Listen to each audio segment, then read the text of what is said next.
Namaste. A very happy evening to all my dear students, teachers and the school coordinators. ಎಲ್ಲ ವಿದ್ಯಾರ್ಥಿಗಳಿಗೂ, ಶಿಕ್ಷಕರಿಗೂ ಹಾಗೂ ಶಾಲಾ ಸಿಬ್ಬಂದಿಗಳಿಗೂ ಕೂಡ ಇವತ್ತಿನ ಈ ದಿನದ ಶುಭ ಸಂಜೆ. ನಿಮ್ಮೆಲ್ಲರಿಗೂ ಕೂಡ ಈ ವಿಜ್ಞಾನದ ತರಗತಿಗೆ, ವಿದ್ಯಾಶಕ್ತಿಯ ವಿಜ್ಞಾನದ ತರಗತಿಗೆ ಆತ್ಮೀಯವಾದಂತಹ ಸ್ವಾಗತ ಕೋರ್ತಾ ಇರೋದು ನಾನು, ನಿಮ್ಮ ವಿಜ್ಞಾನದ ಶಿಕ್ಷಕಿ ಅಶ್ವಿತಾ ಮಲ್ನಾಡ್. ಮಕ್ಕಳೇ, ಹೇಗಿದ್ದೀರಾ? ಹೇಗಿತ್ತು ನಿಮ್ ದಿನ? ಎಲ್ಲ ಬಹಳ ಆನಂದದಾಯಕವಾಗಿ ಖುಷಿಯಾಗಿದ್ದೀರಾ ಅಂತ ಭಾವಿಸ್ತೀವಿ. ಯಾಕಂದ್ರೆ ಮಕ್ಕಳು ಅಂದ್ರೇನೆ ಸಂತೋಷ, ಮಕ್ಕಳು ಎಲ್ಲರೇ ಇದ್ರೇನೆ ಖುಷಿ ಅಲ್ವಾ? ಅದಕ್ಕೆ ಕನ್ನಡದಲ್ಲಿ ಹೇಳೋದು, ಮಕ್ಕಳು ಇರುವಂತಹ ಮನೇಲಿ ಬೀಸಣಿಗೆ ಗಾಳಿಯ ಅವಶ್ಯಕತೆನೇ ಇಲ್ಲ ಅಂತೆ. They don't require a fan. ಒಂದ್ ಮಕ್ಳಿರೋ ಮನೇಲಿ, ಯಾಕಂದ್ರೆ ಆ ಮಕ್ಕಳು ಆಚೆ ಒಳಗೆ ಹೋಗಿ ಬಂದು ಗಾಳಿಯ ತಂಪು ಬೀಸುತ್ತೆ ಅಂತ.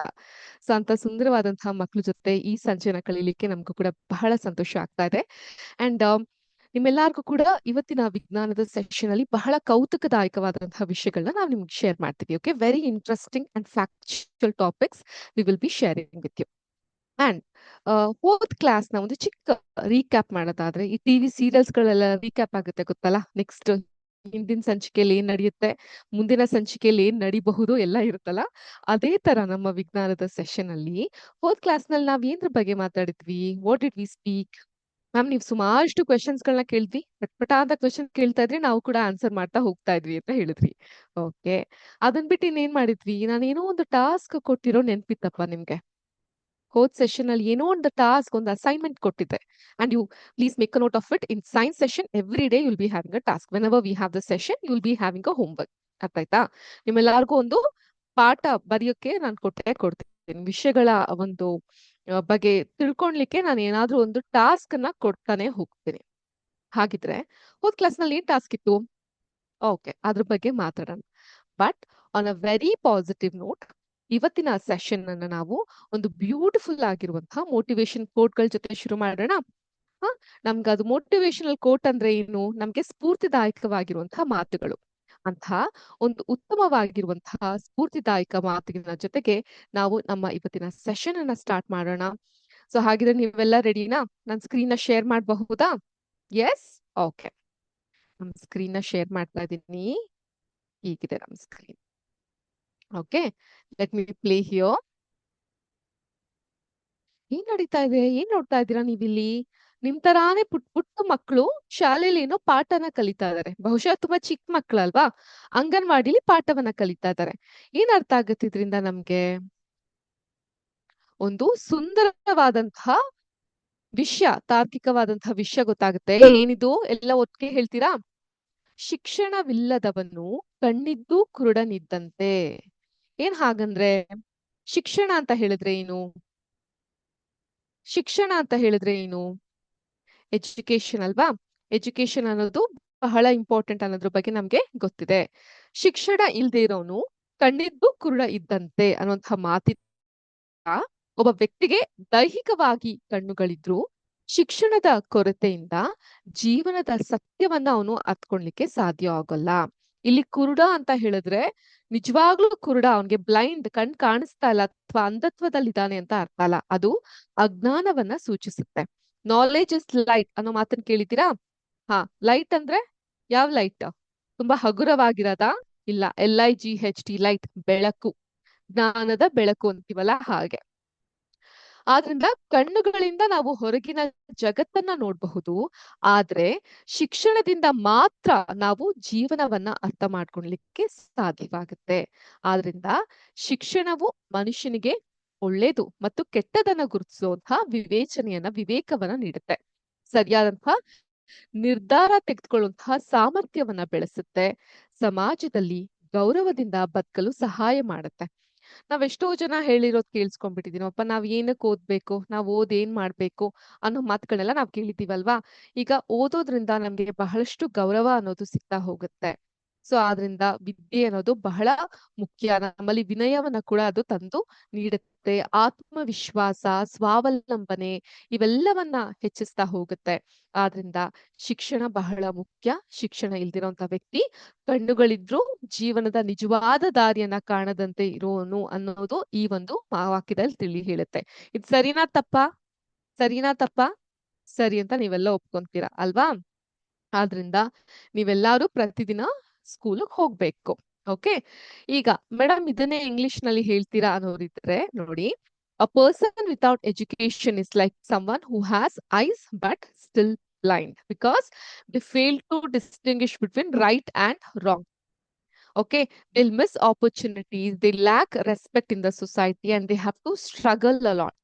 On the other hand, education develops wisdom, critical thinking, confidence, discipline and compassion and it helps the people. ಆದ್ರಿಂದ education act as the eyes of the mind. ಆದ್ರಿಂದ ನಮ್ಗೇನು ಈ ಮಾತಿನ ತಾತ್ಪರ್ಯ ಏನ್ ಹೇಳುತ್ತೆ? ಕಣ್ಣುಗಳು ನಮ್ಗೆ ಜಗತ್ತನ್ನ ತೋರಿಸುತ್ತೆ. ಕಣ್ಣುಗಳು ನಮ್ಗೆ ಜಗತ್ತನ್ನ ತೋರಿಸುತ್ತೆ, ಆದರೆ ಶಿಕ್ಷಣವು ಜೀವನವನ್ನ ತೋರಿಸುತ್ತೆ. ದೇಹಕ್ಕೆ ಕಣ್ಣು ಎಷ್ಟು ಮುಖ್ಯನೋ ಬದುಕಿಗೆ ಶಿಕ್ಷಣ ಅನ್ನೋದು ಅಷ್ಟೇ ಮುಖ್ಯ. For every one of us in our life, education shows the path and gives us the right direction. How eyesight is important, similarly education is also important to us. ಅನ್ನುವಂಥ ಮೀನಿಂಗ್ ನ ಈ ಮೋಟಿವೇಶನ್ ಕೋಟ್ ನಮ್ಗೆ ಹೇಳುತ್ತೆ. Was it beautiful? Did you all understand? Are you all going to take it to your heart? And every day you'll go to school? ಪ್ರತಿದಿನ school ಹೋಗ್ತೀರಾ? Yes? Give me a thumbs up. Very good, very good, very good. Okay. Now coming back to our last session. ಹಳೆ class ನಲ್ಲಿ ನಾನು ನಿಮ್ಗೊಂದು task ಕೊಟ್ಟಿದ್ದೆ. ಏನ್ task ಕೊಟ್ಟಿದ್ದೆ ನಾನು ನಿಮ್ಗೆ? ಕ್ರಿಟಿಕಲ್ ಥಿಂಕಿಂಗ್ ಬಗ್ಗೆ ನೀವು ಆಲೋಚನೆ ಮಾಡ್ಕೊಂಡು ಬನ್ನಿ. ನಿಮ್ಗೆ ಪ್ರತಿ ಸಲ ನಮ್ಮ HCL ಕ್ಲಾಸ್ ಅಲ್ಲಿ ಕ್ರಿಟಿಕಲ್ ಥಿಂಕಿಂಗ್ ಬಗ್ಗೆ ಕ್ವೆಶನ್ಸ್ ಗಳನ್ನ ಕೇಳ್ತಾ ಹೋಗ್ತೀವಿ. ಅಸಲಿಗೆ ಈ ಕ್ರಿಟಿಕಲ್ ಥಿಂಕಿಂಗ್ ಅಂತ ಹೇಳಿದ್ರೆ ಏನು? ನಾವ್ ಯಾಕೆ ಇದನ್ನ ಕಲ್ತ್ಕೊಬೇಕು? ಇದರಿಂದ ನಮ್ಗಾಗೋ ಉಪಯೋಗ ಏನು? ವಿದ್ಯಾಶಕ್ತಿಯವ್ರು ಯಾಕೆ ಕ್ರಿಟಿಕಲ್ ಥಿಂಕಿಂಗ್ ನ ಇಷ್ಟೊಂದು ಎಂಫಸೈಸ್ ಮಾಡ್ತಾ ಇದ್ದಾರೆ? ಯಾಕೆ ಇದಕ್ಕೆ ಇಷ್ಟೊಂದು ಇಂಪಾರ್ಟೆನ್ಸ್ ಕೊಡ್ತಾ ಇದ್ದಾರೆ? ಗೊತ್ತಾಗ್ಬೇಕಾ? ಅದ್ರ ಬಗ್ಗೆ ಮತ್ತಷ್ಟು ಸ್ಥೂಲವಾಗಿ ತಿಳ್ಕೊಡ್ತಾ ಹೋಗೋಣ ಇವತ್ತಿನ ಕ್ಲಾಸ್ ನಲ್ಲಿ. Let us try and understand about critical thinking. Give me a moment, let me share my screen. By the way, ಮಳೆ ಬರ್ತಾ ಇದೆಯಾ ನಿಮ್ ಜಾಗದಲ್ಲಿ? ನಾನಿರೋ ಜಾಗದಲ್ಲಂತೂ ಸಿಕ್ಕಾಪಟ್ಟೆ ಮಳೆ ಬರ್ತಾ ಇದೆಯಪ್ಪ. ಹಂಗಾಗಿ ಸೊ ನೀವಿರೋ ಜಾಗದಲ್ಲೂ ಹಾಗೇನಾ? ಮಳೆ ಇದೆಯಾ? ಸೊ ಮಳೆ ಇದ್ರೆಲ್ಲ ಸೇಫ್ ಆಗಿದ್ದೀರಾ? ಯಾಕಂದ್ರೆ ಈ ಟೈಮಲ್ಲಿ ಸೇಫ್ ಆಗಿರೋದು ಕೂಡ ತುಂಬಾ ಮುಖ್ಯ ಆಗ್ತಾ ಹೋಗುತ್ತೆ. ಓಕೆ, ವೆಲ್, ಈಗ ಸ್ಕ್ರೀನ್ ಅನ್ನು ಶೇರ್ ಮಾಡೋಣವಾ? ಎಲ್ಲಾರ್ಗು ನನ್ನ ಸ್ಕ್ರೀನ್ ಕಾಣಿಸ್ತಾ ಇದೆಯಾ? ಏನ್ ಬರ್ದಿದ್ದೀನಿ ನಾನಿಲ್ಲಿ? ಫ್ಲಾಶ್ ಕಾರ್ಡ್ ಮೂಲಕ ನಾನು ಈ ವರ್ಡ್ ವಾಲ್ ಆಕ್ಟಿವಿಟಿ ಅಥವಾ ಗೇಮಿಫಿಕೇಶನ್ ಮೂಲಕ ನಿಮ್ಗೆ ಕ್ರಿಟಿಕಲ್ ಥಿಂಕಿಂಗ್ ಅಂದ್ರೆ ಏನು ಅನ್ನೋದನ್ನ ಪರಿಚಯ ಮಾಡ್ತಾ ಹೋಗ್ತೀನಿ. ಓಕೆ, ನಾವು ಯಾವುದೇ ಒಂದು ಪ್ರಶ್ನೆನ ಅರ್ಥ ಮಾಡ್ಕೊಳ್ಳೋದ್ಕಿಂತ ಮುಂಚೆ ಅಥವಾ ವಿಷಯಗಳ ಬಗ್ಗೆ ಅಧ್ಯಯನ ಮಾಡೋಕ್ಕಿಂತ ಮುಂಚೆ ಮೊದಲನೇದಾಗಿ ಆ ವಿಷಯ ಏನು ಅಂತ ಅರ್ಥ ಮಾಡ್ಕೊಳ್ಳೋದು ತುಂಬಾ ಮುಖ್ಯ ಆಗ್ತಾ ಹೋಗುತ್ತೆ. ಈಗ ಕ್ರಿಟಿಕಲ್ ಥಿಂಕಿಂಗ್ ಬಗ್ಗೆ ತಿಳ್ಕೊಳ್ಳೋಣ. First question, what is critical thinking? Critical thinking ಅಂತ ಹೇಳಿದ್ರೆ ಏನು? ನಾನು ಲಾಸ್ಟ್ ಕ್ಲಾಸ್ ಅಲ್ಲಿ ಒಂದು ಎಕ್ಸಾಂಪಲ್ ಕೊಟ್ಟಿದ್ದೆ. ಯಾರೋ ಒಬ್ಬ ಪೇಷಂಟ್ ತುಂಬಾ ಕ್ರಿಟಿಕಲ್ ಕಂಡೀಷನ್ ಅಲ್ಲಿ ಇದ್ದಾರೆ ಸರ್, ಹಾಸ್ಪಿಟಲ್ ಬದುಕುಳಿಯೋದೇ ಕಷ್ಟ ಅನ್ನೋ ರೀತಿ ಮಾತನ್ನೆಲ್ಲ ಕೇಳಿದ್ದೀರಿ. ಆದ್ರೆ ಆ ಕ್ರಿಟಿಕಲ್ಗೂ ಈ ಕ್ರಿಟಿಕಲ್ಗೂ ಏನಾದ್ರೂ ವ್ಯತ್ಯಾಸ ಇದೆಯಾ? ಕ್ರಿಟಿಕಲ್ ಅಂತ ಹೇಳಿದ್ರೆ ಏನು ಅನ್ನೋದನ್ನ ನಾವು ತಿಳ್ಕೊಳ್ತಾ ಹೋಗೋಣ. ನೋಡಿ, ಯಾವುದೇ ಒಂದು ವಿಷಯ ಒಂದು ಇಮೇಜ್ ಅಲ್ಲಿ ನೀವು ಕಾಣಬಹುದು, ನಾವು ಆಲೋಚನಾ ರೀತಿಯಲ್ಲಿ ನಾವು ಕಲಿತಾ ಹೋಗ್ತೀವಿ.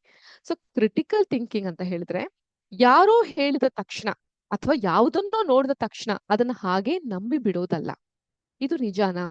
ಇದು ಯಾಕೆ ಹೀಗಿದೆ ಅಂತ ಪ್ರಶ್ನೆ ಮಾಡೋದು, ಅದನ್ನ ಯೋಚಿಸುವಂತಹ ಅಭ್ಯಾಸವನ್ನೇ ನಾವು ಕ್ರಿಟಿಕಲ್ ಥಿಂಕಿಂಗ್ ಅಥವಾ ವಿವೇಚನಾತ್ಮಕ ಚಿಂತನೆ ಅದನ್ನ ನಾವು ಕರಿತಾ ಹೋಗ್ತೀವಿ. ಇದು ನಿಮ್ಮ ತಲೆಯಲ್ಲಿ ಒಬ್ಬ ಡಿಟೆಕ್ಟಿವ್ ರೀತಿ ಅದು ಕೆಲಸ ಮಾಡ್ತಾ ಹೋಗುತ್ತೆ. ಡಿಟೆಕ್ಟಿವ್ ಅಂದ್ರೆ ಪತ್ತೆದಾರಿ ಫಿಲ್ಮ್ಗಳನ್ನೆಲ್ಲ ನೋಡಿದೀರಾ? ಪತ್ತೆದಾರಿ ಫಿಲ್ಮ್ಗಳಲ್ಲಿ ಇರ್ತಾರಲ್ಲ, ಆ ರೀತಿ ಒಂದು ಡಿಟೆಕ್ಟಿವ್ ರೀತಿ ಅದು ಕೆಲಸ ಮಾಡ್ತಾ ಹೋಗುತ್ತೆ.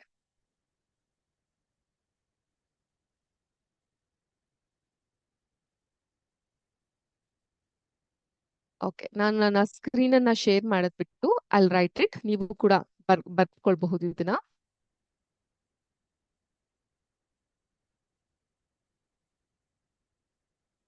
ಎಲ್ಲಾರ್ಗು ಈ ಬೋರ್ಡ್ ಕಾಣಿಸುತ್ತಾ? ನೋಟ್ ಮಾಡ್ಕೊಳ್ಳಿ.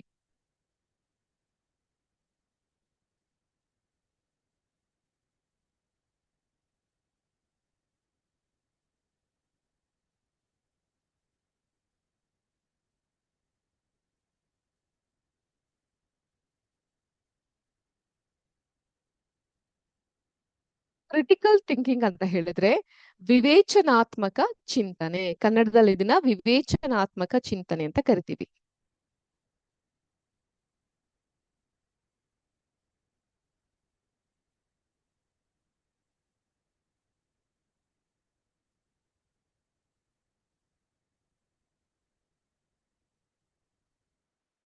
ಚಿಂತನೆ ಅಂದ್ರೆ ಏನು? ಯೋಚನೆ ಮಾಡೋದು. ನಾವು ಮಾಡುವಂತಹ ಯೋಚನೆಗೆ ವಿವೇಚನೆಯನ್ನ ಬೆರೆಸಿ ನಾವು ಇದು ನಿಜನಾ ತಪ್ಪಾ ಅಂತ ಅರ್ಥ ಮಾಡ್ಕೊಳಕ್ಕೆ ಕ್ರಿಟಿಕಲ್ ಥಿಂಕಿಂಗ್ ಅಂತ ಕರಿತೀವಿ. Critical thinking means not just believing everything you see or hear the right way. It means asking questions. ನೀವು ಕ್ವೆಶನ್ಸ್ ನ ಕೇಳಲಿಕ್ಕೆ ರೆಡಿ ಆಗಿರ್ಬೇಕು. And you have to think, ಯೋಚನೆ ಮಾಡ್ಲಿಕ್ಕೆ ಶುರು ಮಾಡ್ಬೇಕು. And you have to find the answer, ಇದು ಯಾವ ರೀತಿ ಇರಬಹುದಾ ಅಂತ ಯೋಚನೆ ಮಾಡ್ಬೇಕು. ಒಂದು ಡಿಟೆಕ್ಟಿವ್ ತರ ನೀವು ಯೋಚನೆ ಮಾಡುವಂತಹ ಶೈಲಿಗೆ ನಾವು ಕ್ರಿಯೇಟಿವ್ ಥಿಂಕಿಂಗ್ ಅಂತ ಕರಿತೀವಿ. Clear with this? ಅರ್ಥ ಆಯ್ತಾ ನಿಮ್ಮೆಲ್ಲರಿಗೂ? Yes. Okay, can I move forward? Very good. Next, ಈ ಒಂದು ಕ್ರಿಯೇಟಿವ್ ಥಿಂಕಿಂಗ್ ನ ಅರ್ಥ ಮಾಡ್ಕೊಳ್ಲಿಕ್ಕೆ 3 ಸರಳವಾದಂತಹ ಸೂತ್ರಗಳಿದೆಯಪ್ಪ. There are 3 step formula to understand this critical thinking. What are them? Let us see. ಮೊದಲನೇದು ಪಾಸ್. ಯಾವುದೋ ಒಂದು ವಿಷಯ ನಿಮ್ವರೆಗೂ ಬಂತಪ್ಪ, ಅದನ್ನ ಪಾಸ್ ಮಾಡಿ ಅಂದ್ರೆ ನಿಲ್ಲಿಸಿ. ಆಸ್ಕ್ ವೈ, ಪ್ರಶ್ನೆ ಮಾಡಿ. ಡಿಸೈಡ್, ನಿರ್ಧರಿಸಿ. ಅಂದ್ರೆ ಯಾವುದಕ್ಕೂ ಕೂಡ ಡೋಂಟ್ ರಶ್ ಟು ರಿಯಾಕ್ಟ್ ಅಂತ. ಯಾವುದೇ ವಿಷಯ ತಿಳಿದ ತಕ್ಷಣ ಗಾಬರಿ ಪಡದೆ ಅಥವಾ ನಂಬಿ ಬಿಡದೆ ಒಂದ್ ಕ್ಷಣ ಯೋಚಿಸಿ, ನಿಮ್ ತಲೆಯಲ್ಲಿ ಆಲೋಚನೆ ಮಾಡ್ಲಿಕ್ಕೆ ಶುರು ಮಾಡಿ. ಎಲ್ಲಿಂದ ಈ ವಿಷಯ ಬರ್ತಾ ಇದೆ? Where did this information come from? ಇದಕ್ಕೆ ಏನಾದ್ರೂ ಸಾಕ್ಷಿ ಇದೆಯಾ ಅಥವಾ ಇದು ಕೇವಲ ಒಬ್ಬರ ಅಭಿಪ್ರಾಯನ ಅಂತ ಚರ್ಚೆಯನ್ನ ಮಾಡಿ. And finally make your mind based on clues. ಸಿಕ್ಕಿರುವಂತ ಮಾಹಿತಿಯ ಆಧಾರದ ಮೇಲೆ ನೀವೇ ಸ್ವಂತವಾಗಿ ಯಾವುದು ಸರಿ ಯಾವುದು ತಪ್ಪು ಅಂತ ನಿರ್ಧಾರ ಮಾಡಿ. ಮೇಡಮ್, ನೀವೇನೋ ಸುಮಾರಷ್ಟು ಹೇಳ್ತಾ ಇದ್ದೀರಪ್ಪ, ನಮ್ಗಂತೂ ಇದು ಗೊತ್ತಾಗ್ತಾ ಇಲ್ಲ. ಕೆಲವೊಂದು ಉದಾಹರಣೆಗಳನ್ನ ಕೊಡ್ಬೋದಾ? ನಾವ್ ಅರ್ಥ ಮಾಡ್ಕೊಬಹುದಾ? ಈ ಕ್ರಿಟಿಕಲ್ ಥಿಂಕಿಂಗ್ ಅನ್ನ ಫಸ್ಟ್ ಆಫ್ ಆಲ್ ಯಾಕೆ ಮೇಡಮ್ ಕಲಿಬೇಕು? Why is it important? ಇದರ ಪ್ರಾಮುಖ್ಯತೆ ಏನು? ನೋಡಿ, ಮೊದಲನೇದಾಗಿ ಕ್ರಿಟಿಕಲ್ ಥಿಂಕಿಂಗ್ ನ ಕಲಿಯೋದ್ರಿಂದ ನಮ್ಮ ಒಂದು ಆಲೋಚನೆ ಬೆಳೀತಾ ಹೋಗುತ್ತೆ, ಸ್ವಂತ ಆಲೋಚನೆ ಬೆಳೆಯುತ್ತೆ. ಓಕೆ, ಇದನ್ನು ಬೇಕಂದ್ರೆ ನೋಟ್ ಮಾಡ್ಕೊಬಹುದು. Children, you can make a note of this. Why should we learn critical thinking? It increases ಸ್ವಂತ ಆಲೋಚನೆ, ಇಟ್ ಇನ್ಕ್ರೀಸಸ್ ಕ್ರಿಯೇಟಿವ್ ಥಿಂಕಿಂಗ್. ಅರ್ಥ ಆಯ್ತಾ? ಈಗ ಒಂದು ಪ್ರಬಂಧ ಬರೀತೀರಪ್ಪ, ಪ್ರಬಂಧ ಅಂದ್ರೆ ಎಸ್ಸೆ. ಅಥವಾ ಒಂದು ಭಾಷಣ ಮಾಡ್ತೀರಪ್ಪ, ಭಾಷಣ ಅಂದ್ರೆ speech. While you are writing an essay or delivering a speech, ಅಥವಾ ಚರ್ಚಾ ಸ್ಪರ್ಧೆ, ಡಿಬೇಟ್. ಚರ್ಚಾ ಸ್ಪರ್ಧೆ ಅಂದ್ರೆ ಡಿಬೇಟ್. ನೋಡಿ ಮಕ್ಕಳೇ, ನಾನು ಪ್ರತಿ ಕ್ಲಾಸ್ ನಲ್ಲೂ ಹೇಳ್ತಾ ಇರ್ತೀನಿ, ನಾನು ಕೆಲವೊಂದು ಪದಗಳನ್ನ ಹೇಳಿದಾಗ please make a note of it. It would increase your vocabulary. I know this is science class. English madam will definitely teach you about all these things, but make a note of it. Okay, ಈಗ ಪ್ರಬಂಧ ಅಂತ ಹೇಳ್ದೆ. ಪ್ರಬಂಧ ಅಂದ್ರೆ ಏನು?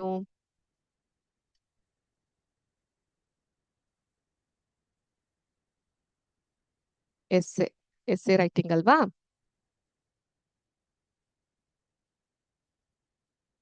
ಭಾಷಣ. ಭಾಷಣ ಅಂತ ಹೇಳಿದ್ರೆ ಏನು? Speech.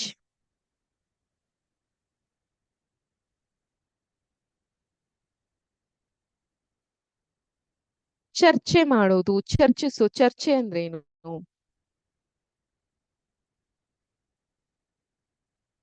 Debate. This is an example that I'm giving you. But what I request you is that ಪ್ರತಿದಿನ ನಾನು ಈ ವಿಜ್ಞಾನದ ಸೆಷನ್ ಅಥವಾ ಲೆಟ್ ಇಟ್ ಬಿ ಇಂಗ್ಲಿಷ್ ಅಥವಾ ಗಣಿತ, ಮ್ಯಾಥಮೆಟಿಕ್ಸ್ ಯಾವುದೇ ಆಗಿರಬಹುದು, ಅಲ್ಲಿ ನಾವು ಪದಗಳನ್ನ ನಿಮ್ಗೆ ಹೇಳಿದಾಗ ದಯವಿಟ್ಟು ಅದರ ತರ್ಜುಮೆಯನ್ನು ಬರ್ಕೊಂತಾ ಬನ್ನಿ ಒಂದು ಬುಕ್ ಅಲ್ಲಿ. ಬಿಕಾಸ್ ನಾವೆಲ್ಲ ಭಾಷೆಯ ಮೇಲೆ ಹಿಡಿತ ಕಲ್ತಿದ್ ಹೇಗೆ? Because of this kind of writing it self. ಅರ್ಥ ಆಯ್ತಾ? ನೀವ್ ಒಂದ್ ಕಡೆ ಬರ್ಕೊಂತಾ ಬಂದಾಗ ನಿಮ್ಗೆ ಭಾಷೆಯ ಮೇಲಿನ ಹಿಡಿತ ಹೆಚ್ಚುತ್ತಾ ಹೋಗುತ್ತೆ. Got it? ಪ್ರಬಂಧ ಅಂದ್ರೆ ಎಸ್ಸೆ ರೈಟಿಂಗ್, ಭಾಷಣ ಅಂದ್ರೆ ಸ್ಪೀಚ್, ಚರ್ಚೆ ಅಂದ್ರೆ debate. You able to see this? You able to follow this? ಎಲ್ಲರಿಗೂ ಅರ್ಥ ಆಗ್ತಾ ಇದೆಯಾ ಮಕ್ಕಳೇ? ಎಸ್. ಸೊ ನಾವು ಸ್ವಂತ ಆಲೋಚನೆ ಬೆಳೆಯುತ್ತೆ ಅಂತ ಹೇಳ್ದೆ. ನೀವು ಕ್ರಿಟಿಕಲ್ ಥಿಂಕಿಂಗ್ ಅಥವಾ ಈ ಒಂದು ವಿವೇಚನಾತ್ಮಕ ಚಿಂತನೆ ಮಾಡೋದ್ರಿಂದ ಯಾರನ್ನ ನಕಲು ಮಾಡುವಂತಹ ಅವಶ್ಯಕತೆ ಇರೋದಿಲ್ಲ. ನಿಮ್ಮದೇ ಆದಂತಹ ಸ್ವಂತ ಆಲೋಚನೆ ಅನ್ನೋದು ಬೆಳೀತಾ ಹೋಗುತ್ತೆ. ಓಕೆ, ನೆಕ್ಸ್ಟ್, ಸಮಸ್ಯೆಗಳನ್ನ ಬಗೆಹರಿಸಲು ಸಹಕಾರಿ. ಇಲ್ಲೊಂದು ನೋಡ್ಬೋದು, ಇದೆಲ್ಲ ಸುರುಳಿ ಸುತ್ತಿ ಸುತ್ತಿ ಸುತ್ತಿ ಹೇಗ್ ಮಾಡ್ಬಿಟ್ಟಿದ್ದಾರೆ, ಒಂದ್ ದೊಡ್ಡ ಪ್ರಾಬ್ಲಮ್ ನ ಕ್ರಿಯೇಟ್ ಮಾಡಿದ್ದಾರೆ. ಬಟ್ ಈ ಪ್ರಾಬ್ಲಮ್ ಸೊಲ್ಯೂಷನ್ ಏನು? ನಿಧಾನವಾಗಿ ಒಂದೊಂದೇ ಸುರುಳಿ ಸುತ್ತಿ ಬಿತ್ತಿ ಈ ರೀತಿ ರಿಂಗ್ ಮಾಡಿಟ್ಟಿರ್ತಾರೆ. ಎಷ್ಟೋ ಸಲ ನಮ್ಮ ಮನೇಲೆಲ್ಲ ಈ ಚಾರ್ಜರ್ಗಳು ಅಥವಾ ಹೆಡ್ಸೆಟ್ ಗಳೆಲ್ಲ ಇದ್ರೆ ನಾವ್ ಏನ್ ಮಾಡ್ಬಿಡ್ತೀವಿ? ಏನ್ ಮಾಡ್ತೀವಿ ನಾವು ಅದಕ್ಕೆ? Let me show you live example. Okay,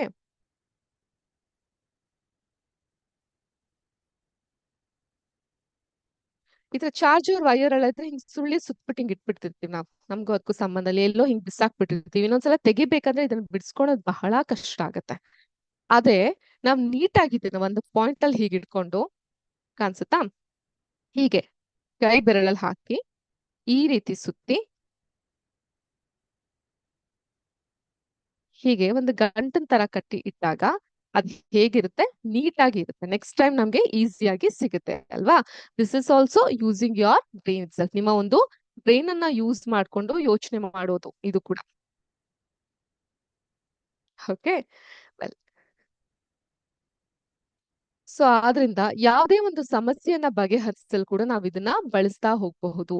so in order to find the solution for any problem we can use it. ಗಣಿತ ಅಥವಾ ವಿಜ್ಞಾನದ ಕಠಿಣ ಲೆಕ್ಕಗಳು ಎದುರಾದಾಗ ಗಾಬರಿ ಆಗದೆ ಅದನ್ನ ಬಿಡಿಸಲು ಕೂಡ ಹೊಸ ದಾರಿಯನ್ನ ನಾವು ಹುಡುಕಲು ಇದು ನಮ್ಗೆ ನೆರವಾಗುತ್ತೆ. Okay, while you doing a science experiment or a math problem, this gets tough, you won't give up, you will start thinking what way you can start solving about it. Clear with this children? ಅರ್ಥ ಆಗ್ತಾ ಇದೆಯಾ ಮಕ್ಕಳೇ ಇದೆಲ್ಲ ನಾನು ಏನ್ ಮಾತಾಡ್ತಿದ್ದೀನಿ ನಿಮ್ಗೆ? ಆದ್ರಿಂದ ಒಂದು ಸಮಸ್ಯೆಯನ್ನ ಬಗೆಹರಿಸ್ಲಿಕ್ಕೂ ಕೂಡ ನಮ್ಗೆ ಈ ಒಂದು ಕ್ರಿಟಿಕಲ್ ಥಿಂಕಿಂಗ್ ಬಹಳ ಬಹಳ ಅವಶ್ಯಕ. ಆತ್ಮವಿಶ್ವಾಸ ಹೆಚ್ಚುತ್ತೆ. ಸೊ ನೀವು ಸರಿಯಾದ ರೀತಿಯಲ್ಲಿ ಆಲೋಚನೆ ಮಾಡ್ತಾ ಇದ್ದೀರಾ, ಮಾತಾಡ್ತಾ ಇದ್ದೀರಾ. ಉದಾಹರಣೆಗೆ ನೀವು ಕಲಿತಂತಹ ವಿಷಯ ಹಿಂದೆ ಇರುವಂತಹ ಕಾರಣ ತಿಳಿದಾಗ ತರಗತಿಯಲ್ಲಿ ಮತ್ತು ಪರೀಕ್ಷೆಯಲ್ಲಿ ನಿಮ್ಮ ಆತ್ಮವಿಶ್ವಾಸ ಪಟ್ಟಾಗ್ತಾ ಬರುತ್ತೆ. Right? When you know why you have learned something, what is the science behind it, you feel more confident. ಕೆಲವೊಂದ್ಸಲ ಕೆಲವರು ಒಳ್ಳೆ ಮಾರ್ಕ್ಸ್ ತೆಗ್ದ ಹೇಳ್ತಾರೆ, ನಾನಂತೂ ನನ್ನ ಓನ್ ಆನ್ಸರ್ಸ್ ಬರ್ದ್ಬಿಟ್ನಪ್ಪ ಅಂತ. So which means to tell, when you are more confident about a particular topic, you can elaborate it and write. ನೀವೊಂದು ವಿಷಯದ ಬಗ್ಗೆ ಸಂಪೂರ್ಣವಾದಂತಹ ಹಿಡಿತವನ್ನ ಹೊಂದಿದ್ರೆ ನಿಮ್ಮ ಸ್ವಂತ ವಾಕ್ಯದಲ್ಲಿ ಅದನ್ನ ರಚಿಸ್ತಾ ಹೋಗಬಹುದು. ಬಟ್ ಸ್ವಂತ ವಾಕ್ಯದಲ್ಲಿ ರಚಿಸ್ಲಿಕ್ಕೆ ಏನ್ ಬೇಕು? ಆ ವಿಷಯದ ಬಗ್ಗೆ ಹಿಡಿತ ಬೇಕು. ಹಿಡಿತ ಹೇಗ್ ಸಿಗುತ್ತೆ? ಅದ್ರ ಹಿಂದೆ ಇರುವಂತಹ ವಿಷಯ ಕಲ್ತಾಗ. ಇಲ್ಲೊಂದು ಬ್ಯೂಟಿಫುಲ್ ಆಗಿರುವಂತಹ ಪಿಕ್ಚರ್ ಇದೆ. ಏನಿದೆ? ಒಂದು ಹುಳವನ್ನ ನೋಡಬಹುದು ನೀವು. ಹುಳು ನಿಧಾನವಾಗಿ ಈ ರೀತಿ ಆಗುತ್ತೆ. ಅದು ಸುತ್ತ ಒಂದು ಕೋಶವನ್ನ ಸುತ್ತಕೊಳ್ಳುತ್ತೆ. ಕೋಶವನ್ನ ತಾನೇ ಹೊರಬರುತ್ತೆ. ಹೊರಬಂದು ಬಣ್ಣ ಬಣ್ಣದ ಚಿಟ್ಟೆ ಆಗುತ್ತೆ. ಈ ಹುಳು ಈ ಚಿಟ್ಟೆಯಾಗಿ ತಲುಪುವಂತಹ ಸಮಯ ಇದೆಯಲ್ಲ, ಸೊ ಇದಕ್ಕೆ ವಿಜ್ಞಾನದಲ್ಲಿ ಏನ್ ಹೇಳ್ತಾರೆ ಗೊತ್ತಿದ್ಯಾ? ರೂಪಾಂತರ ಅಂತ ಹೇಳಿದ್ರು ಯಾರು? ಮೆಟಮಾರ್ಫಾಸಿಸ್ ಅಂತ ಹೇಳಿದ್ರು ಯಾರು? ಹೌದಾ? Very good. ಬಟ್ ನೆಕ್ಸ್ಟ್ ಕ್ಲಾಸ್ಗೆ ನಾನ್ ನಿಮಗೆ ಕೊಡ್ತಾ ಇರುವಂತಹ assignment, what is the science behind this? ಒಂದು ಹುಳು ಚಿಟ್ಟೆಯಾಗಿ ಬದಲಾವಣೆ ಹೊಂದಬೇಕಾದ್ರೆ ಅದಕ್ಕೆ ಇರುವಂತಹ ವಿವಿಧ ಹಂತಗಳು ಮತ್ತು ಈ ಹಂತಗಳನ್ನ ನಾವ್ ಏನಂತ ಕರಿತೀವಿ? ಇದ್ರ ಬಗ್ಗೆ ನಾವು ನಮ್ಮ ಮುಂದಿನ ಕ್ಲಾಸ್ ನಲ್ಲಿ ಸ್ಥೂಲವಾಗಿ ಚರ್ಚಿಸ್ತಾ ಹೋಗೋಣ. ಆದ್ರೆ ಅದಕ್ಕಿಂತ ಮುಂಚೆ ನೀವು ಇದ್ರ ಕುರಿತು ಅಧ್ಯಯನ ಮಾಡ್ಬೇಕು. ಹೇಗೆ ಅಧ್ಯಯನ ಮಾಡಬಹುದು? ನಿಮ್ಮ ಶಾಲಾ ಗ್ರಂಥಾಲಯದಲ್ಲಿ ಅಧ್ಯಯನ ಮಾಡಬಹುದು, ನಿಮ್ಮ ಶಿಕ್ಷಕರನ್ನ ಕೇಳ್ತಾ ಹೋಗಬಹುದು, ಅಥವಾ ನಿಮ್ಗೆ ಟೆಕ್ನಿಕಲ್ ಎಕ್ವಿಪ್ಮೆಂಟ್ಸ್ ಗಳಿದ್ರೆ ಇದ್ರ ಕುರಿತಾದಂತಹ ವಿಡಿಯೋಸ್ಗಳನ್ನ ನೀವು ಸಾಮಾಜಿಕ ಜಾಲತಾಣಗಳಲ್ಲಿ ನೋಡ್ತಾ ಹೋಗಬಹುದು. ಮೇಡಮ್ ನಮಗ್ ಗೊತ್ತಾಗ್ತಾ ಇಲ್ಲ ಅಂದಾಗ ಎನಿವೇಸ್ ನಿಮ್ಮ ಸಹಾಯಕ್ಕೆ ವಿದ್ಯಾಶಕ್ತಿಯಿಂದ ನಾವ್ ಇದ್ದೇ ಇರ್ತೀವಿ. ನಿಮ್ಗೆ ಈ ವಿಷಯದ ಕುರಿತು ಬಹಳ ಸುದೀರ್ಘವಾದಂತಹ ಪಾಠವನ್ನ ನಾವು ಕಲಿಸ್ಲಿಕ್ಕೆ ನಿಮ್ಮೊಟ್ಟಿಗೆ ಇರ್ತೀವಿ. Clear with the students? ಇದು ಕ್ರಿಟಿಕಲ್ ಥಿಂಕಿಂಗ್ ಅಂತ ಹೇಳಿದ್ರೆ ಏನು ಅನ್ನೋದ್ರ ಕುರಿತಾದಂತಹ ಬಹಳ ಇಂಪಾರ್ಟೆಂಟ್ ಆದಂತಹ ವಿಷಯಗಳನ್ನ ನಾವು ಇವತ್ತಿನ ಕ್ಲಾಸ್ ನಲ್ಲಿ ತಿಳ್ಕೊಂತಾ ಹೋದ್ವಿ. ಓಕೆ, ಈಗ ನೆಕ್ಸ್ಟ್ ನಮ್ಮ ಸೆಷನ್ ಅನ್ನ ಮುಂದುವರಿಸ್ತಾ ಹೋಗೋಣ. ವೆಲ್, ಈಗ ಕ್ರಿಟಿಕಲ್ ಥಿಂಕಿಂಗ್ ಬಗ್ಗೆ ತಿಳ್ಕೊಂತಾ ಹೋದ್ವಿ. ಕ್ರಿಟಿಕಲ್ ಥಿಂಕಿಂಗ್ ಯಾಕೆ ಇಂಪಾರ್ಟೆಂಟ್ ಅನ್ನೋದ್ರ ಕುರಿತು ಕೂಡ ನಾವು ತಿಳ್ಕೊಂತಾ ಹೋದ್ವಿ. ಆದ್ರೆ ಈ ಕ್ರಿಟಿಕಲ್ ಥಿಂಕಿಂಗ್ ಸಂಬಂಧಪಟ್ಟಂತಹ ಪ್ರಶ್ನಾವಳಿ ಯಾವ್ದಾದ್ರು ಇದೆಯಾ? ಅದನ್ನ ಉತ್ತರಿಸ್ತಾ ಹೋಗೋಣ. Can we solve a critical thinking question in our today session? Yes? Okay, I have a question to you. ಹರಿಬರಿ ಅಲ್ಲ, ನಿಧಾನವಾಗಿ ಪ್ರಶ್ನೆನ ಓದಿ ಅರ್ಥ ಮಾಡ್ಕೊಳ್ಳಿ. ಆ ಪ್ರಶ್ನೆಗೆ ಯಾವ್ದು ಸರಿಯಾದಂತಹ ಉತ್ತರ, ಯಾವ್ದಕ್ಕೆ ಸರಿಯಾದಂತಹ ಉತ್ತರ ಅಂತ ನಿಮ್ಮ ಮಧ್ಯೆ ಚರ್ಚಿಸ್ಬಿಟ್ಟು ನೀವು ನನಗೆ ಉತ್ತರವನ್ನ ಹೇಳ್ಬೇಕಾಗತ್ತೆ. Okay, are you all ready for the critical thinking question? ಈ ಒಂದು ವಿವೇಚನಾತ್ಮಕ ಚಿಂತನೆಗೆ ಸಂಬಂಧಪಟ್ಟಂತಹ ಪ್ರಶ್ನೆ ನಿಮ್ಮ ಮುಂದೆ ಈಗ ಪ್ರಸ್ತುತ ಪಡಿಸ್ತಾ ಇದೀವಿ. Let me share my screen. There is a dilemma here. Dilemma ಅಂದ್ರೆ ಏನು? Will have to ask your English teacher. ಹೌದಾ? ಒಂದು ಸಮಸ್ಯೆ, ಅದನ್ನು ನಾವು ಡೈಲಮಾ ಅಂತ ಕರಿತೀವಿ. ಈಗ ಒದ್ದೆಯಾದ ಶೂಗಳ ಸಮಸ್ಯೆ, the wet shoes dilemma. Let us understand this question and try to give the answer. Okay, let me start. So ನನ್ಗೆ ವಿದ್ಯಾರ್ಥಿಗಳಲ್ಲಿ ಒಬ್ರು ವಾಲಂಟಿಯರ್ ಆಗಿ ಬಂದು ಜೋರು ಧ್ವನಿಯಲ್ಲಿ, ನಾನು ಇದೀನಲ್ಲ ಅದೇ ರೀತಿ ಅದೇ ಧ್ವನಿಯಲ್ಲಿ ನೀವು ಓದ್ಬೇಕು. ಓಕೆ, ಅದು ಒಂದು ಮಳೆಯ ದಿನ. ಈಗ ಯಾವ ಕಾಲಪ್ಪ ನಡೀತಾ ಇರೋದು? ಮಳೆಗಾಲ ಅಲ್ವಾ? ಒಂದು ಮಳೆಯ ದಿನ. ಸಮರ್ಥ್ ಶಾಲೆಯಿಂದ ಮನೆಗೆ ಬರುತ್ತಾನೆ. ಅವನ ಶಾಲೆಯ ಕ್ಯಾನ್ವಸ್ ಶೂಗಳು ಅಂದ್ರೆ ನೀವು ಶಾಲೆಗೆ ಹಾಕೊಂಡು ಹೋಗ್ತಿರಲ್ಲ ಶೂಗಳು, ಅದು ಒದ್ದೆ ಆಗಿರುತ್ತೆ. ಮಳೆ ನೀರಿನಲ್ಲಿ ಸಂಪೂರ್ಣವಾಗಿ ಒದ್ದೆ ಆಗಿರುತ್ತೆ. Most of the children we have this problem ಅಲ್ವಾ? ಯೂನಿಫಾರ್ಮು, ಶೂ, ಸಾಕ್ಸು ಎಲ್ಲ ಒದ್ದೆ ಮಾಡ್ಕೊಂಡ್ಬಿಟ್ಟಿರ್ತೀವಿ. ಮರುದಿನ ಬೆಳಗ್ಗೆ ಸ್ಕೂಲ್ ಅಸೆಂಬ್ಲಿ ಇರೋದ್ರಿಂದ ಅವನಿಗೆ ಆ ಶೂಗಳು ಹೇಗಾದ್ರೂ ಮಾಡಿ ಪೂರ್ತಿ ಒಣಗಬೇಕು. ಪಾಪ ಅವ್ನ ಶೂ ಒದ್ದೆ ಆಗ್ಬಿಟ್ಟಿದೆ. On a rainy day, Samarth comes back from school and his canvas shoes are completely soaked in rainwater. He needs to completely dry them by tomorrow because he has an assembly. ನಾಳೆ assembly ಇರೋದ್ರಿಂದ ಅದನ್ನ ಅವನು dry ಮಾಡ್ಬೇಕು. ಈಗ ಏನ್ ಮಾಡೋದು ಅವನು ಗೊತ್ತಾಗ್ತಲ್ಲ, ಪಾಪ ಅವ್ನ ಶೂ ಒದ್ದೆ ಆಗ್ಬಿಟ್ಟಿದೆ. ಸೊ ಅವ್ನ್ ಏನ್ ಮಾಡ್ತಾನೆ, ಅವ್ನ್ ಫ್ರೆಂಡ್ಸ್ ಹತ್ರ ಕೇಳ್ತಾನೆ. ನಾವ್ ಮಾಡೋ ಕೆಲ್ಸ ಅದೇ ಅಲ್ವಾ? ಏನಪ್ಪಾ ಮಾಡುದು, ನನ್ ಶೂ ಒದ್ದೆ ಆಗ್ಬಿಟ್ಟಿದೆ ಅಂತ ಫ್ರೆಂಡ್ ಹತ್ರ ಕೇಳ್ತಾನೆ. ಅವನ್ಗೊಬ್ಬ ಫ್ರೆಂಡ್ ಇರ್ತಾನೆ, ಸಮರ್ಥಗೊಬ್ಬ ಫ್ರೆಂಡ್ ಇರ್ತಾನೆ. ಅವನ ಹೆಸರೇನು? ರವಿ. ರವಿ ಹೇಳ್ತಾನೆ, ಶೂಗಳನ್ನ ಮುಚ್ಚಿಟ ಕಪಾಟಿನೊಳಗೆ ಶೂಗಳನ್ನ ಮುಚ್ಚಿದ ಕಪಾಟಿನೊಳಗೆ ಇಟ್ಬಿಡು. ಒಳಗಿರುವ ಕತ್ತಲೆಯು ನೀರನ್ನ ಬೇಗನೆ ಹೀರ್ಕೊಳ್ಳುತ್ತೆ ಅಂತ ಹೇಳ್ತಾನೊಬ್ಬ. ರವಿ ಹೇಳ್ತಾನೆ, ನಿನ್ ಶೂಸ್ಗಳನ್ನ put your shoes inside a closed wardrobe or a cupboard. The darkness inside will observe the water quickly ಅಂತ ಹೇಳ್ತಾನೆ. ಸೊ ಏನದು, ಶೂಗಳನ್ನ ಈ ರೀತಿ ಕಬೋರ್ಡ್ ಒಳಗಡೆ ಇಟ್ಬಿಟ್ರೆ ಅಲ್ಲಿ ಒಳಗಡೆ ಕತ್ಲೆ ಇರುತ್ತಲ್ಲ, ಕತ್ಲೆಲಿ ಆ ಒಂದು ಶೂನ್ ಒಳಗಡೆ ಇರುವಂತಹ ನೀರು ಬೇಗ ಹೀರ್ಬಿಡುತ್ತೆ ಅಂತ ಹೇಳ್ತಾನೆ. ಬಟ್ ಅವ್ನ್ಗೆ ಇನ್ನೊಬ್ಬ ಫ್ರೆಂಡ್ ಇರ್ತಾನೆ, ಕಿರಣ್ ಅಂತ. ನಾವ್ ಹಾಗೆ ಅಲ್ವಾ, ಒಬ್ರ ಹತ್ರ ಕೇಳಿ ಸುಮ್ನೆ ಆಗಲ್ಲ, ಇನ್ನೊಂದಿಷ್ಟು ಫ್ರೆಂಡ್ಸ್ ಗಳನ್ನ ಕೇಳ್ತೀವಿ. ನಾವಂತೂ ಹಾಗೆ, ನೀವು ಹಾಗೇನಾ? ಓಕೆ. ಕಿರಣ್ ಹೇಳ್ತಾನೆ, ಶೂ ಏನಿದೆ ಅದನ್ನ ತಿರುಗ್ತಾ ಇರುವಂತಹ ಸೀಲಿಂಗ್ ಫ್ಯಾನ್ಸ್ ಕೆಳಗೆ ಇಟ್ಬಿಡು. ಮತ್ತೆ ಅದ್ರೊಳಗೆ ಕೆಲವು ಒಣಗಿದ ಹಳೆಯ ದಿನಪತ್ರಿಕೆಗಳು, ನ್ಯೂಸ್ ಪೇಪರ್ನ ಸುರುಳಿ ಮಾಡಿ ಇಟ್ಬಿಡು ಅಂತ ಹೇಳ್ತಾನೆ. Kiran tells, keep the shoes under a running ceiling fan and stuff some dry old newspaper inside them. ಏನ್ ಹೇಳ್ತಾ ಇದ್ದಾನೆ ಕಿರಣ್? ಶೂಗಳನ್ನ ಈ ತಿರುಗ್ತಿರೋ ಸೀಲಿಂಗ್ ಫ್ಯಾನ್ ಅಂದ್ರೆ the fan that is attach to the ceiling, we call it as ceiling fan. Ceiling ಅಂದ್ರೆ ರೂಫ್ಗೆ attach ಆಗಿರೋ ಫ್ಯಾನ್ ಇರುತ್ತಲ್ವಾ, ಆ ಫ್ಯಾನ್ ಗಳನ್ನ ನಾವು ಸೀಲಿಂಗ್ ಫ್ಯಾನ್ ಅಂತ ಹೇಳ್ತೀವಿ. ಅದ್ರ ಕೆಳಗಡೆ ಇಟ್ಬಿಡು. ಅದ್ರೊಳಗಡೆ ಒಣಗಿರುವಂತ ಹಳೆ ಪೇಪರ್ನ ಸುರುಳಿ ಮಾಡಿ ಇಟ್ಬಿಡು. ಈ ರೀತಿ ಪೇಪರ್ಗಳನ್ನೆಲ್ಲ ಸುರುಳಿ ಮಾಡಿ ಇಟ್ಬಿಡು ಅದ್ರ ಒಳಗಡೆ. ಸೊ ಅದು ಬೇಗ ಒಣಗ್ಲಿಕ್ಕೆ ಸಹಾಯ ಮಾಡುತ್ತೆ. ಈಗ ದ ಕ್ವೆಶನ್ ಸ್ಟಾರ್ಟ್ಸ್. ನಿಮ್ಗೆಲ್ಲ ಕ್ವೆಶನ್, ವಿದ್ಯಾರ್ಥಿಗಳಿಗೆ ಪ್ರಶ್ನೆ. If Samarth uses critical thinking, whose advice should he follow and why should we follow? Explain the science behind it. ಯೋಚನೆ ಮಾಡಿ. Take your time, 30 seconds time ತೆಕ್ಕೊಳ್ಳಿ. ಸಮರ್ಥ್ ತನ್ನ ಕ್ರಿಟಿಕಲ್ ಥಿಂಕಿಂಗ್ ಬುದ್ಧಿಯನ್ನ ಉಪಯೋಗಿಸಿದ್ರೆ ಅವ್ನ್ ಯಾರ ಉಪಾಯವನ್ನ ಕೇಳ್ಬೇಕು? ಮತ್ ಯಾತಕ್ಕೋಸ್ಕರ ಅವ್ನ್ ಕೇಳ್ಬೇಕು ಹೇಳಿ? ಅವ್ನ್ ಬುದ್ಧಿನ ಉಪಯೋಗಿಸಿದ್ರೆ ಅವ್ನ್ ಯಾರ ಉಪಾಯವನ್ನ ಕೇಳ್ಬೇಕು? ಯಾಕೆ? ಮತ್ತೆ ಇದರ ಹಿಂದೆ ಇರುವಂತಹ ವಿಜ್ಞಾನವನ್ನ ನೀವು ಚರ್ಚೆ ಮಾಡಿ. I'll give you 30 seconds time. Please start thinking. What should he do? ಅವನು ಕಬೋರ್ಡ್ ಒಳಗಡೆ ತನ್ನ ಶೂಸ್ ಗಳನ್ನ ಇಟ್ಟು ಅದು ಒಣಗ್ಲಿಕ್ ಬಿಡ್ಬೇಕಾ, ಅಥವಾ ಫ್ಯಾನ್ ಕೆಳಗಡೆ ಇಟ್ಟು ಒಣಗ್ಲಿಕ್ ಬಿಡ್ಬೇಕಾ? ನೀವಾಗಿದ್ರೆ ಏನ್ ಮಾಡ್ತಾ ಇದ್ವಿ? ಯಾರಪ್ಪ ಅದು ಐರನ್ ಬಾಕ್ಸ್ ಅಲ್ಲಿ ಒಣಗಿಸ್ತೀನಿ ಅಂತಿರೋದು? ಅತಿ ಬುದ್ಧಿವಂತರು. Never do that. Okay, iron box ಹಾಳಾಗುತ್ತೆ, ಅದರಿಂದ ನಿಮ್ಗೂ ಪ್ರಾಬ್ಲಮ್ ಆಗುತ್ತೆ. ಎಸ್, ಏನ್ ಮಾಡ್ಬೇಕು? When a shoe is wet, either you have to put it in the cupboard or you have to put it down a ceiling fan. ಒಂದು shoe ಒದ್ದೆ ಆದಾಗ ಅದನ್ನ ಒಂದು ಕಪಾಟಿನಲ್ಲಿ ನೀವು ಬಚ್ಚಿಡ್ತೀರಾ, ಕತ್ತಲೆಯಲ್ಲಿ ಅದನ್ನ ಒಣಗ್ಬಿಡುತ್ತೆ ಅಂತ ಬಚ್ಚಿಡ್ತೀರಾ, ಅಥವಾ ಸೀಲಿಂಗ್ ಫ್ಯಾನ್ ಕೆಳಗಡೆ ನ್ಯೂಸ್ ಪೇಪರ್ನ ಇಡ್ತೀರಾ? ಏನ್ ಮಾಡ್ತೀರಾ? Start thinking, start analysing student. ಯೋಚನೆ ಮಾಡಿ, ಏನ್ ಮಾಡ್ತೀರಾ? Time is running.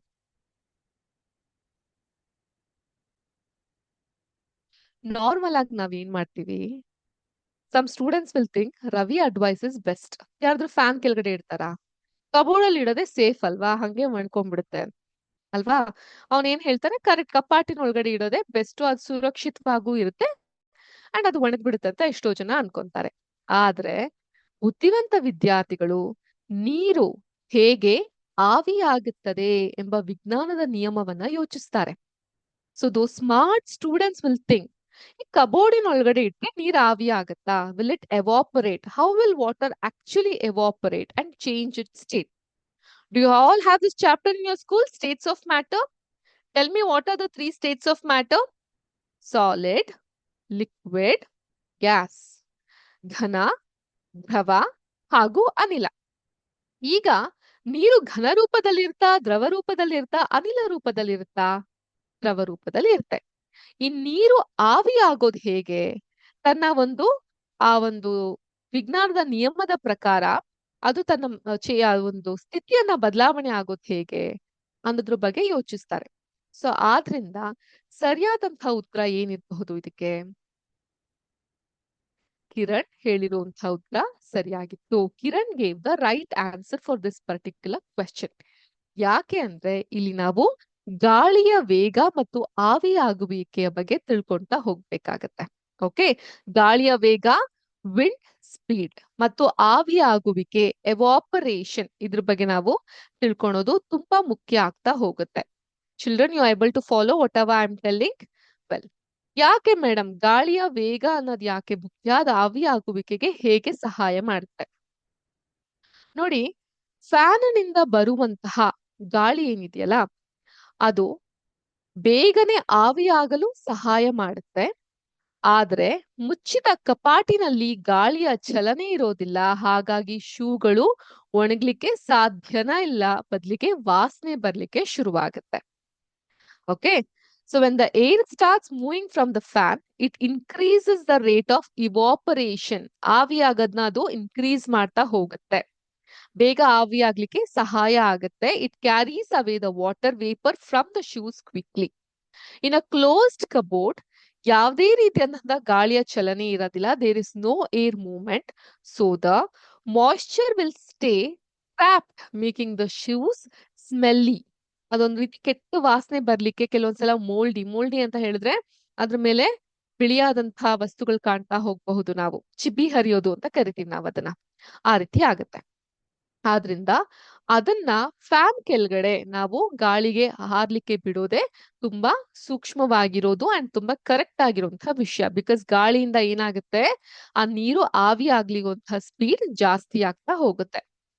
On the other hand, news paper ಯಾಕೆ ಅವ್ನು ಬರೀ ಗಾಳಿ ಒಂದೇ ಹೇಳಿಲ್ಲ, ಬದ್ಲಿಗೆ ಏನ್ ಹೇಳ್ದ, ಒಂದು ಒಣಗಿದ ದಿನಪತ್ರಿಕೆಯನ್ನ ಕೂಡ ಇಡಬೇಕು, dry it with the newspaper ಅಂತ ಹೇಳ್ದ. ಬಿಕಾಸ್ ಒಣಗಿದ ದಿನಪತ್ರಿಕೆಯು ಸ್ಪಂಜಿನಂತೆ ಕೆಲಸ ಮಾಡುತ್ತೆ. It acts like a sponge. Sponge ಅಂದ್ರೆ which is highly porous, right? ಆದ್ರಿಂದ ಅದು ಶೂ ಒಳಗೆ ಇರುವಂತಹ ತೇವಾಂಶ ಮತ್ತು ನೀರನ್ನ ಬೇಗನೆ ಹೀರಿಕೊಳ್ಳುತ್ತೆ. ಶೂ ಒಳಗಿನ ಭಾಗವು ಬೇಗ ಒಣಗಂತೆ ಮಾಡುತ್ತೆ. ಅವ್ನ್ ಬುದ್ಧಿವಂತ ಕಿರಣ್ ಏನ್ ಹೇಳ್ತಾನೆ ಹೇಳಿ, ಬರೀ ಫ್ಯಾನ್ ಕೆಳಗಡೆ ಇಟ್ಬಿಡು ಅಂತ ಹೇಳೋದಿಲ್ಲ. ಫ್ಯಾನ್ ಕೆಳಗಡೆ ಇಟ್ರೆ ಆಚ್ ಕಡೆ ಭಾಗ ಒಣಗುತ್ತೆ, ಒಳಗಿನ ಭಾಗ ಅದೇ ರೀತಿ ತೇವ ಇರುತ್ತೆ. ಅದಕ್ಕೆ ಅವ್ನ ಏನ್ ಹೇಳ್ತಾನೆ, ಒಂದು ಒಣಗಿರುವಂತಹ ನ್ಯೂಸ್ ಪೇಪರ್ನ ಅದ್ರೊಳಗಡೆ ಸ್ಪಾಂಜ್ ತರ ಹಾಕಿರ್ಬೇಕು ಅಂತ ಹೇಳ್ತಾನೆ. ಅದರಿಂದ ಏನಾಗುತ್ತೆ, ಆ ಒಳಗಿನ ಭಾಗ, ಆ ಕ್ಯಾಪಿಲರಿ ಭಾಗ ಏನಿರುತ್ತಲ್ಲ, ಕ್ಯಾನ್ವಾಸ್ ಶೂ ಅಲ್ವಾ, ಅದು ತುಂಬಾ ಬೇಗ ಒಣಗುತ್ತೆ. ಮತ್ತೆ ಆ ಸೋಲ್ ಒಳಗಿನ ಭಾಗ, ಸೋಲ್ ಏನಿರುತ್ತೆ ಅದು ಕೂಡ ಬೇಗ ಒಣಗ್ತಾ ಬರುತ್ತೆ. ಈ ಒಂದು ಪಾಠವನ್ನ ನಾವು ಇದರಿಂದ ಅರ್ಥ ಮಾಡ್ಕೊಳ್ಲಿಕ್ಕೆ ಸಾಧ್ಯ ಆಯ್ತು. So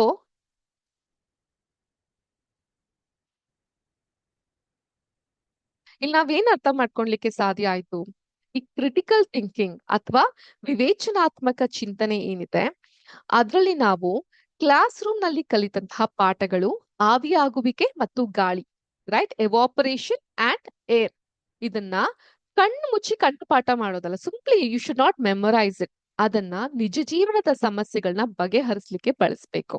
on a daily note we are suppose to use this kind of information to solve the problem. So ಆದ್ರಿಂದ ಇದನ್ನ ಮಾಡ್ಲಿಕ್ಕೆ what is useful? Critical thinking becomes very useful. Clear with this concept, children? Yes. So in the next session, let us understand the transformation of insect to butterfly. ಒಂದು ಹುಳು ಹೇಗೆ ಚಿಟ್ಟೆ ಆಗಿ ಪರಿವರ್ತನೆಗೊಳ್ಳುತ್ತೆ ಅನ್ನೋದನ್ನ ನಮ್ಮ ಮುಂದಿನ ಕ್ಲಾಸ್ ನಲ್ಲಿ ನಾವು ತಿಳ್ಕೊಂತಾ ಹೋಗೋಣ ಅಂತ ಹೇಳ್ತಾ ಇಲ್ಲಿಗೆ ಇವತ್ತಿನ ವಿಜ್ಞಾನದ ಕ್ಲಾಸ್ ನ ಮುಗಿಸ್ತಾ ಇದೀನಿ. ಇಂಟ್ರೆಸ್ಟಿಂಗ್ ಆಗಿತ್ತು ಅಂತ ಭಾವಿಸ್ತೀನಿ. ನಿಮ್ಮ ಅನಿಸಿಕೆ ಅಭಿಪ್ರಾಯಗಳನ್ನ ನಮ್ಮೊಟ್ಟಿಗೆ ಶೇರ್ ಮಾಡಿ ಅಂತ ಹೇಳ್ತಾ ಎಲ್ಲಾರ್ಗೂ ಶುಭ ದಿನ. ನಮಸ್ಕಾರ.